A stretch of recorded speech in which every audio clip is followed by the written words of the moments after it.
qisadeenna ama sheekadeenna maanta waxaan ku soo qaadanaynaa addoonkii lagu magacaabi jiray Kaafuur. Waxaa la yidhi hadda ka hor waxaa jiri jiray nin addoona. Addoonkaas waxaa lagu magacaabi jiray Kaafuur. Waxa uuna u shaqayn jiray nin ka mid ah ama dadka iibsada ayuu u shaqayn jiray. Waxaa dhacday maalin saaxiibow. Ninkii Kaafuur ahaa, ninkii iska lahaa ayaa wuxuu keenay suuqa. Waxa uuna ku naadinayay waryaa iga iibsanaya addoonkan oo ceebta uu leeyahay ku iibsanayo. Waryaa iga iibsanaya addoonkan oo ceebtii uu leeyahay ku iibsanayo. Dadkii magaaladana wax gadanaya ama ku leexanaya ma aysan jirin oo way iska agmarayeen. Waxaana magaalada ku cusbaa ee marti ku ahaa ama ganacsi ugu imaaday nin ganacsada ah doonayayna in uu iibsado addoon. Waxa uu maqday naadidii la naadinayay addoonkan.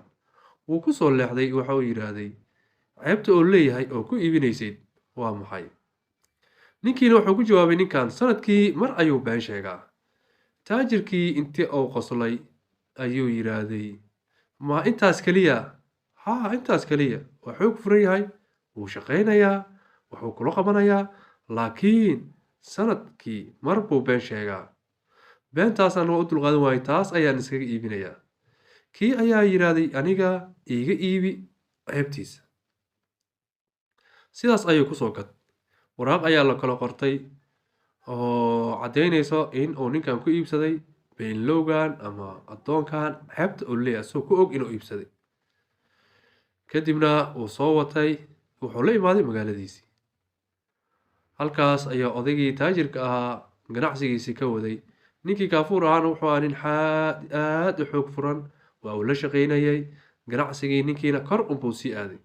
Asagoo mar walba la yaaban oo ninkan Kaafuur ah ceebtii lagu iibinayay aaway waa ninka saa u xoog furan ganacsigii kor uu aaday waa uu bulaalay. Markaas sanadkii gabagaba ayuu marayay Kaafuurna wuxuu iska dulqaatay ilaa uu sanadka ka dhamaanayo. Ileen beentii uu sheegi lahaa horey ayuu u soo sheegay oo waa ninka taajirkan iskaga iibinayo beentaas uu sameeyay awgeed. Sanadkii ayaa dhamaaday sanad cusub ayaa la galay. Sanadkii oo markaas ay muddo ka soo wareegtay 6 bilood la soo dhaafay oo sanadkii lixaad lagu jiro ayaa ninkii taajirka ahaa saaxiibadiis ayaa u imaaday. Waxay aadeen meesha la yiraahdo beerihii ay aadeen. Halkaas ayay maalinkii ku soo qadeeyeen isaga soo qada karsanayeen. Kaafuurna waa u shaqaynayay.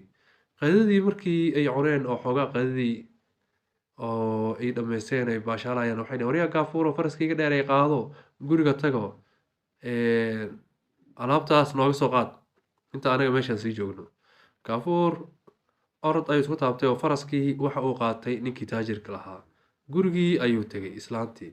Intuusan gurigii gaarin ayuu dharka iska jeexay asoo murugaysan ayuu guriga tagay. Islaantii taajirkii ilmihiisa ku soo orday maxaa dhacay waay? Waxa uu yiraahday wax ma ogtihiin waay?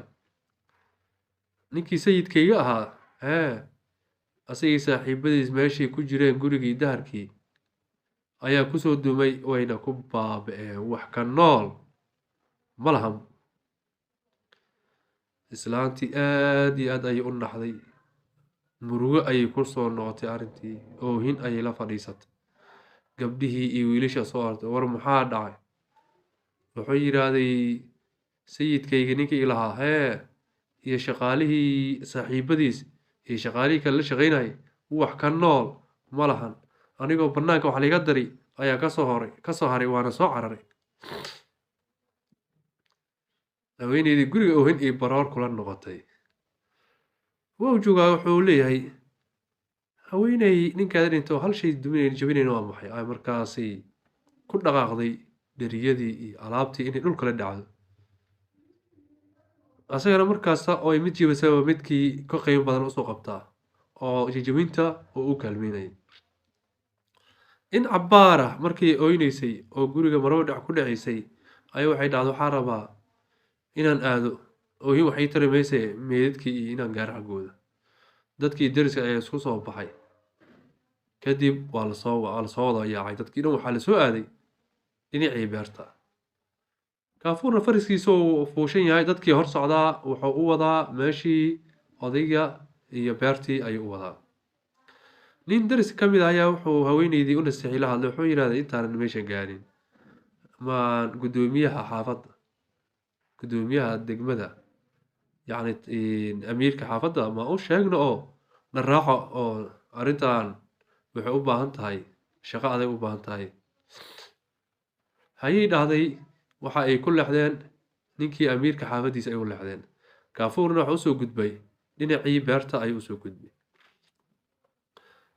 taajirkii ayaa wuxuu arkay rafaadka ka muuqda ninkan. war wuxuu yidhahday maxaa kugu dhacay, dhibaatadan kaa muuqto waa maxay? oohin oo la fadhiisa wuxuu yidhahday sayidkaygiyow, reerkii wax ka haray ma lahan, gurigii weynaa wuu soo dumay, xaaskaagii, caruurtii wax ka haray ma leh, xitaa iska dhaafee wixii gudaha ku jiray, xoolihii xeryaha ku jiray ayaa saqafkii guriga soo dhacay ku kor dhaco, wax nool oo meelahaas jooga maanta haba yaraadee ma jiro. wuxuu yidhaahday hiblaayo ma dhimatay? haa waa dhimatay. gabadhii yareed ma dhimatay? yariis iyo weynba wax nool aan kasoo tegay ma laha.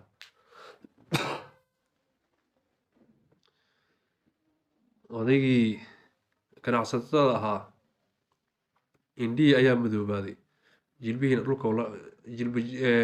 dhulkoo la aaday oo fadhiistay, isagoo meel oo wax ka bilaaba garan la.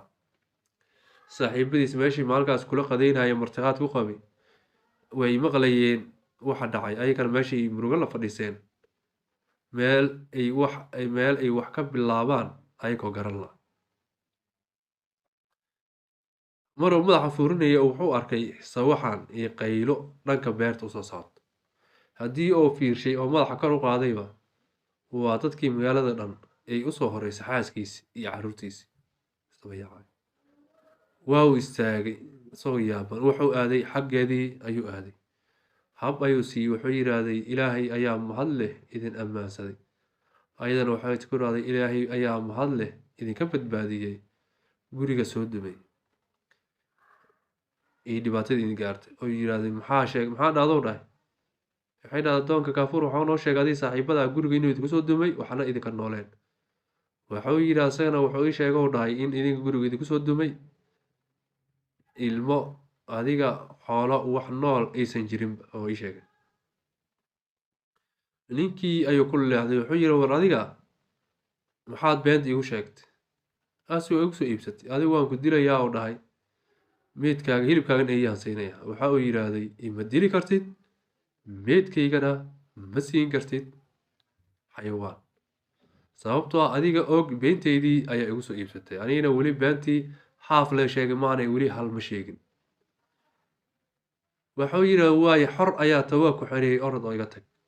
markaas wuxuu yidhahday ima xoreyn kartid, aniga xifrad aan ku shaqaysa ma aqaan, dadkaas ayaa u shaqeeyaa, ayagaa wax isiiyo, guryooda la joogaa, ma i xoreyn kartid. waa ku iibina, imana iibin kartid, sanadkii ilaa ka dhammaad ayadaan kula joogayaa. hadda haaf beenaan sheegay, beenteydii kalaa dhammaystiranaya.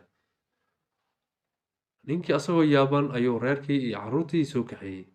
waxa uu soo aaday gurigii hadduu imaado wuxuu imaaday gurigii oo baaba'san. wuxuu yidhi waryaa waxaan saan yeelo waayo. waxay tiraada markuu igu dhahay ninkaagii iyo saaxiibadiis waa baaba'een, anna gurigii aan ku qarash baxay, asagana waa igu kaalmeeyey, asagana wuu daba socdaa, maba moodidba nin wax soo sameeyey. waana iska habiya, iska faraxsan oo dadka la joogo. wuxuu yidhi waxaa masiibada maxay daba dhig, wax saas ugu leey kulahay beentii haafaan sheegay, haaf hadduu dhammaystiri lahaa maxaa dhici lahaa? islaantii aa soo bootay waxay waxaa u malaynayaa haddii oo beenta dhammaystiran oo sheegi lahaa magaalada qof mau ka soo hareen oo magaalada dhan ayuu baabi'in lahaa.